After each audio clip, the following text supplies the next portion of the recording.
Eu quero começar a falar de números complexos.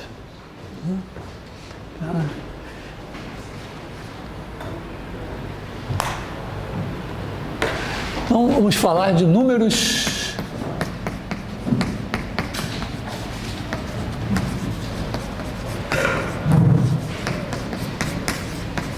complexos. Os números complexos têm uma história que tem até um início meio rocambolesco, eu não vou contar toda a história, mas ela está ligada à busca de fórmulas de resolução de equações polinomiais. Então, claro, a equação do primeiro grau, não sei nem se,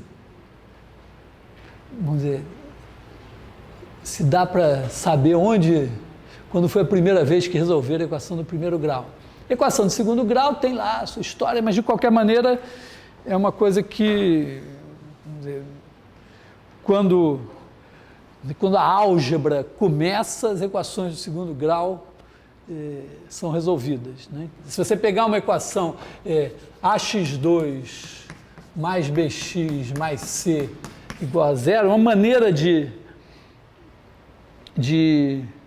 pensar nisso é tentar transformar isso num quadrado, né? Então você pode fazer assim, escrever a vezes x2 mais b sobre ax mais c sobre a igual a zero. Pode até descartar logo esse a, então, né? Supostamente é não nulo. E aí você pode pensar assim, vamos pensar isso como um quadrado, quer dizer, vamos fazer a seguinte coisa, ó. Pensa aqui esse b sobre a como 2b sobre 2a. Por quê? Porque a gente sabe lá, vamos ver, nosso background, eu sei que se eu fizer x mais alfa ao quadrado, isso dá x2 mais 2 alfa x mais alfa 2. Então isso aqui é a maneira de fabricar um alfa, né? Então a gente escreve isso aqui assim, né, como se fosse x2 mais 2 vezes b sobre 2a vezes x, está faltando b sobre 2a ao quadrado. A gente soma ele e depois subtrai. Então isso aqui mais c sobre a menos b sobre 2a ao quadrado igual a zero. Agora sim, esse cara daqui é um quadrado, né? Isso aqui é x mais b sobre 2a ao quadrado. Isso daqui é igual a b2 sobre 4a2 menos c sobre a. Bom, escrever isso assim de outra maneira, né? Isso daqui é b2 menos 4ac sobre 4a2. E agora, então, esse cara ao quadrado é igual a esse cara daqui. Supondo que esse cara seja positivo, você pode escrever que x mais b sobre 2a é igual a mais ou menos, vamos botar a raiz desse daqui, b2 menos 4ac, deixa o 2a aqui embaixo assim, né? E aí você tem x é igual a menos b mais ou menos raiz de b2 menos 4ac sobre 2a. Isso é uma fórmula que a gente acaba decorando, porque no colégio fazem a gente fazer tantas contas com isso, mas de qualquer maneira. Então, é relativamente simples. Quem já viu números complexos, eu acho que tem uma tendência a pensar assim, bom, os números complexos saem daqui, porque quando esse cara aqui é negativo, você tem que tirar a raiz de um número negativo, né? Mas a história não é bem assim, na verdade não é nem um pouco assim. Ela não é assim pelo seguinte, o surgimento dos números complexos vai começar a acontecer no começo do século XVI, no Renascimento, na Itália, 1500 e pouco, né? E nessa época, os números eram números positivos. Números negativos já eram descartados, não era uma coisa ainda Então, não faria muito sentido, entendeu? Num mundo em que os números são números positivos, você inventar números imaginários para que uma equação que não tem solução passasse a ter solução. Porque aqui a ideia de que você poderia tirar a raiz de um número negativo seria passar a ter solução para uma equação que não tem solução. A história não é bem assim. O que acontece na realidade é que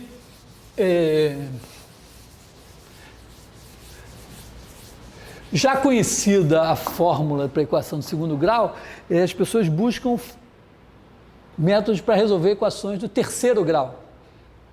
Então você parte de uma equação assim, eu vou já botar assim, x3 mais ax2 mais bx mais c igual a zero, já que sempre pode dividir pelo termo de maior grau, pelo coeficiente do termo de maior grau. E aí a questão era essa. Tem toda uma história rocambolesca do cara que conseguiu pela primeira vez, que era um segredo e tal. Um outro momento eu posso até contar essa história, vocês procurem na internet também, está lá. É muito legal.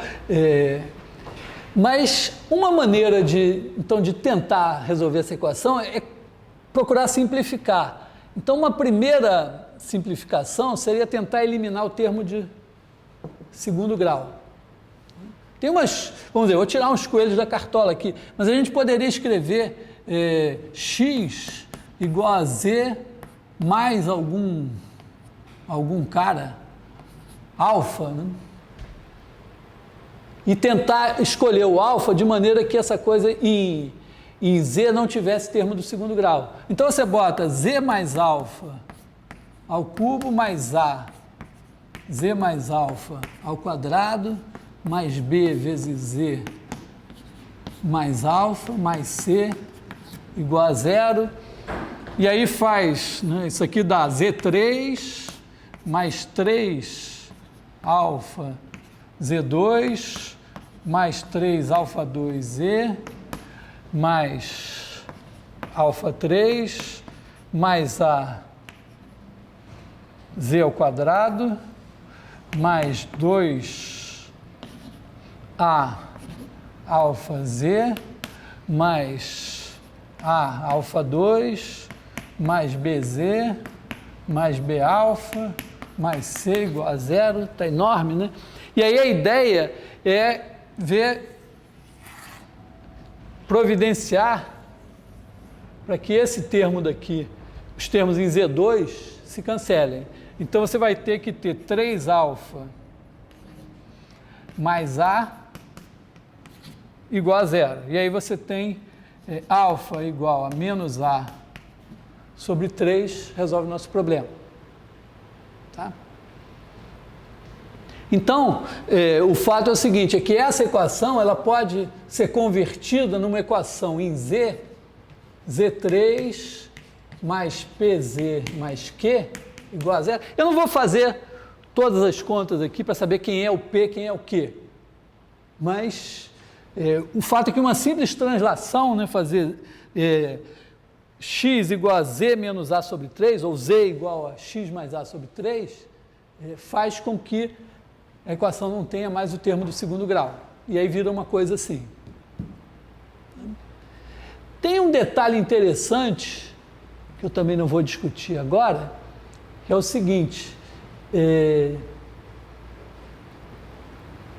existe uma condição para que essa equação aqui tenha 3 raízes reais distintas. É uma boa aplicação de derivada, que vocês vão ver em cálculo 1, por exemplo. É uma das maneiras simples de fazer. E essa condição vai, vamos dizer, se essa tiver 3 raízes reais distintas, como essa aqui é uma mudança muito simples, essa daqui terá 3 raízes reais distintas. E para isso existe uma condição em P e Q. E você pode fazer assim, digamos que você está lá no Renascimento italiano, então você quer você pode pegar lá uma equação que tenha 3 raízes reais positivas e distintas. Por exemplo, x menos 1 vezes x menos 2 vezes x menos 3. Então as raízes são 1, 2 e 3, você multiplica e tem os coeficientes aqui. Na hora que você modifica para cá, isso aqui também terá 3 raízes distintas. Não serão mais todas as 3 positivas. Mas hoje a gente não tem mais problema com isso. Tudo bem, mas vai ter 3 raízes distintas. Bom, então, apagamos isso e dizemos assim, bom, eu vou, então, tentar resolver uma equação do tipo Z3 mais PZ mais Q igual a zero. Aí tem maneiras de fazer, uma das maneiras aqui é fazer uma substituição devido à vieta, que é meio, vamos dizer, não é tão trivial assim de você enxergar, que é escrever Z igual a W, eu acho que é W menos P sobre W, se eu não me engano. Vamos fazer a conta, ver se funciona essa aqui. Você faz uma mudança, a mudança já é mais esquisitinha, né? Inclusive o W aqui não pode ser zero e tal, mas tenta isso. Então você escreve aqui W menos P sobre W ao cubo, mais P, W menos P sobre W, mais Q igual a zero. Vamos ver se dá certo, ou o que isso dá, se der certo. Então isso aqui vai dar W ao cubo, menos 3, aí seria menos 3 vezes esse, vezes o quadrado desse. Vamos escrever aqui no rascunho, né? A mais B ao cubo é igual a 3 mais 3A2B mais 3AB2 mais B3. Então, esse é o cubo, 3 vezes esse, que é P sobre W, só que vezes W ao quadrado. Então, P sobre W vezes W ao quadrado, W morre aqui e fica assim. Depois a gente tem mais 3 vezes W vezes P sobre W ao quadrado. Então, tem P ao quadrado. Não, eu acho que aqui não é W, eu acho que é P sobre 3W. Deixa eu tentar aqui. Eu acho que é P sobre 3W. Então, aqui esse 3 aqui morre. Aí a gente tem... Aqui a gente tem 3 W, e aí a gente tem P2 sobre 9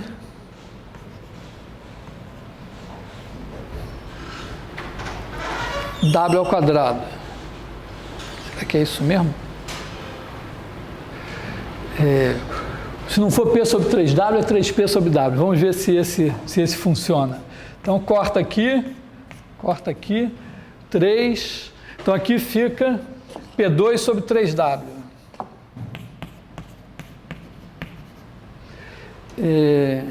Aqui, 3W.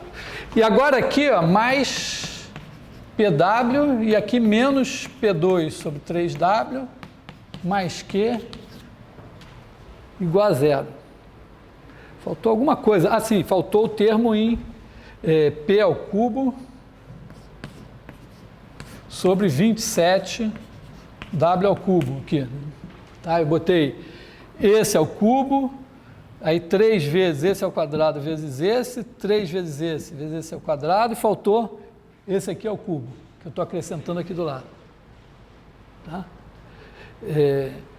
E aí PW, e agora olha só, que milagre, aqui tem menos PW, corta com PW, aqui tem P2 sobre 3W, corta, então ficou, a minha equação passou a ser o seguinte, ó, W ao cubo, mais Q, mais é menos, né? Aqui era menos. menos P3 sobre 27 W3 igual a zero.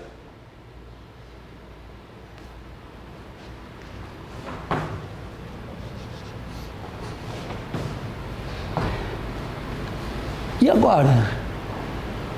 Não sei se salta aos olhos, mas tem uma equação do segundo grau aqui, uma bicúbica. Ó. Se você multiplicar por W ao cubo, você tem W ao cubo ao quadrado mais Q W ao cubo menos P3 sobre 27 igual a zero. E agora é só calcular o valor de W ao cubo e extrair a raiz cúbica. Então aqui você tem W ao cubo é igual a menos Q sobre 2 aqui, mais ou menos raiz quadrada de Q2 mais 4P3 sobre 27. E aí é que tem o detalhe interessante. Repara, esse negócio aqui vai ter raízes reais, né? Aqui, a gente precisa que Q2, vou botar assim, 27 Q2 mais 4 P3, isso seja maior ou igual a zero. Tá? Isso aqui para que W3 seja real. Para depois você ainda tem que brigar aqui, né? Acontece aqui uma coisa muito desagradável, que é o seguinte: se eu tivesse feito o trabalho antes para saber em que condições essa equação aqui tem três raízes reais distintas, eu teria obtido o seguinte resultado, que isto daqui tem que ser negativo.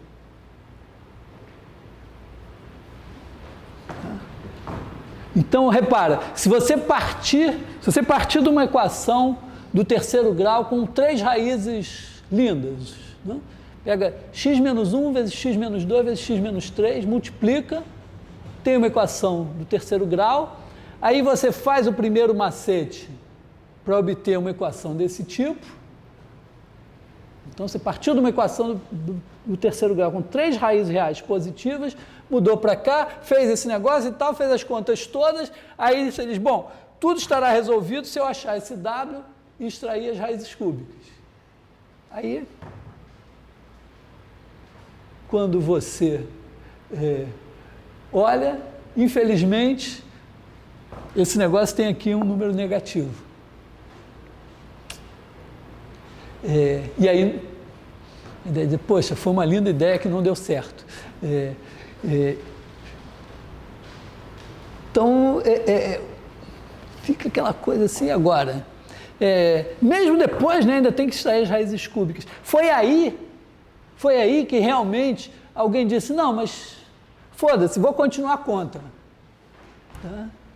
Continua. Bota aqui esse número negativo, chama a raiz desse número negativo de alguma coisa, deixa lá, raiz de menos 15, menos 11, sei lá, o que der aqui dentro.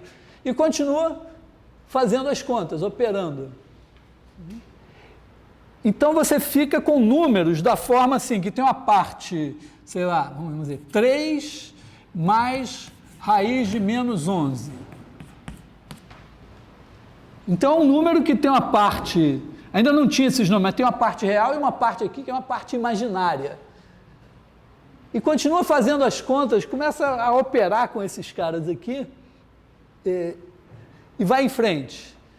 Se você corajosamente fizer isso, o que acontece é o seguinte, tem que acontecer. Né? Se você partiu de uma equação que tem três raízes reais bonitinhas, no final das suas contas, esses números imaginários vão se cancelar e o resultado vai aparecer em forma de números reais mesmo. Então foi no momento em que parece assim, o primeiro cara realmente a levar isso às últimas consequências essa é uma história toda italiana, todos os personagens são italianos. Foi um italiano chamado Bombelli. O Bombelli, ele fez isso, chegou até o fim, inclusive, uma vez que ele, vamos dizer, que ele aceitou operar com números que eram imaginários, ele também aceitou operar com números negativos. Então, foi o cara que também inventou as regras dos sinais de números negativos. Professor, e o Cardano?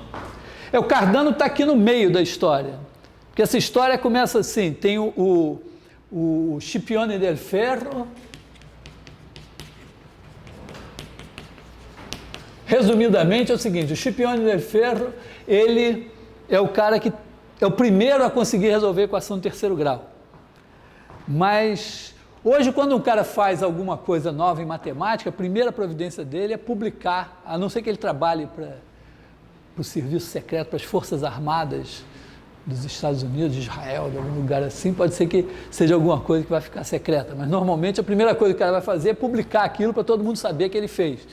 O Scipione não, porque a ideia, ele não era, acho que o cara não era valorizado por ter inventado a fórmula, ele era valorizado porque com aquela fórmula ele conseguia resolver problemas que os outros não conseguiam. Então ele tinha essa fórmula, era secreta, ele guardou essa fórmula e quase morreu sem revelar o segredo a ninguém, mas no seu leito de morte teve um chato lá que convenceu ele a ensinar. E aí correu o boato que esse outro cara, que eu esqueci o nome, sabia resolver a equação do terceiro grau, e isso motivou um outro cara chamado Tartaglia a correr atrás, e o Tartaglia conseguiu, independentemente, obter a fórmula da equação do terceiro grau. Tem até uma história meio rocambolesca que como o Tartaglia sabia e o outro também sabia, organizaram uma espécie de duelo matemático entre os dois, em que cada um propôs 30 problemas ao outro, e como o outro, na verdade, só tinha aprendido, assim, o cara ensinou para ele, mas acho que ele não era tão bom assim, então ele não conseguiu resolver nenhum problema e o Tartaglia conseguiu resolver todos. Então o Tartaglia passou a ser o bambambam, o cara que sabia resolver a equação do terceiro grau. E aí entra o Cardano. Cardano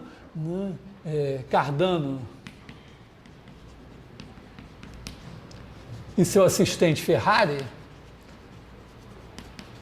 Pelo que eu entendi, o Ferrari que era o cara bom na história. Eles foram lá encher o saco do Tartaglia, para o Tartaglia revelar a eles o seu segredo. E o Tartaglia não queria contar de jeito nenhum, não queria, mas eles eram aparentemente eram caras muito persistentes, e aí o Tartaglia concordou em contar, mas ele impôs uma condição, fez eles jurarem sobre relíquias sagradas que jamais revelariam o segredo. Então, ficou assim, e quase que poderia ser que o Tartaglia também tivesse morrido sem falar nada, e o Cardano e o Ferrari também estavam impedidos. Acho que a gente tem que ter uma perspectiva histórica aqui, né? Hoje, é provável que aconteça com alguns de vocês resolverem se casar até na igreja, tal, jurarem diante de Deus que vão manter aquele casamento até a morte, e depois vocês quebrarão esse juramento e tudo bem, a vida vai seguir. Mas naquele tempo não era assim.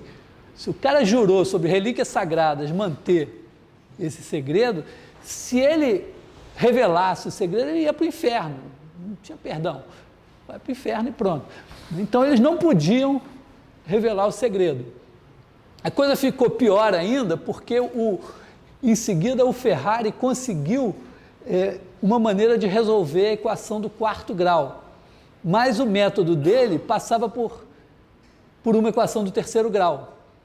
Então ele também não podia, vamos dizer, divulgar o método dele, porque isso implicaria em divulgar da equação do terceiro grau. Então eles estavam nesse impasse até que eles tiveram a seguinte ideia, eles ouviram falar que o Scipione tinha um caderninho onde ele anotava as suas coisas e que esse caderninho tinha ficado com o genro dele. Aí eles foram lá visitar o genro do Scipione del Ferro e, como eram aparentemente muito bons de conversa, convenceram o cara a mostrar para eles o caderninho. E aí eles viram lá o caderninho e, efetivamente, lá estavam as instruções sobre como resolver a equação de terceiro grau.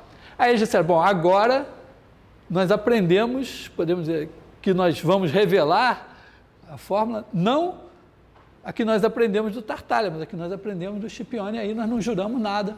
E aí o Cardano publicou o livro, que é o Ars Magna,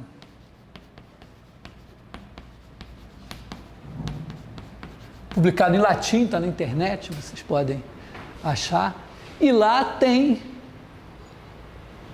a maneira de resolver a equação de terceiro grau. Isso é um marco histórico também pelo seguinte, naquele momento, o Renascimento, era um momento de retomar as coisas da antiguidade grega, os conhecimentos da antiguidade grega. Muitos tinham sido preservados pelos árabes, muita coisa, a Europa tinha ficado muito para trás. Então, o Ars Magna, resolver a equação de terceiro grau, significa que os sábios do Renascimento, finalmente, eles sabiam alguma coisa que os antigos não sabiam. O Ars Magna tem esse aspecto histórico. E o próprio Cardano já dá uma indicação de que, mesmo no caso em que aparece aqui a raiz de um número negativo, seria possível continuar as contas, coisa que o Bombelli vai fazer depois. Então é uma história assim, cheia de detalhes pitorescos. Bom,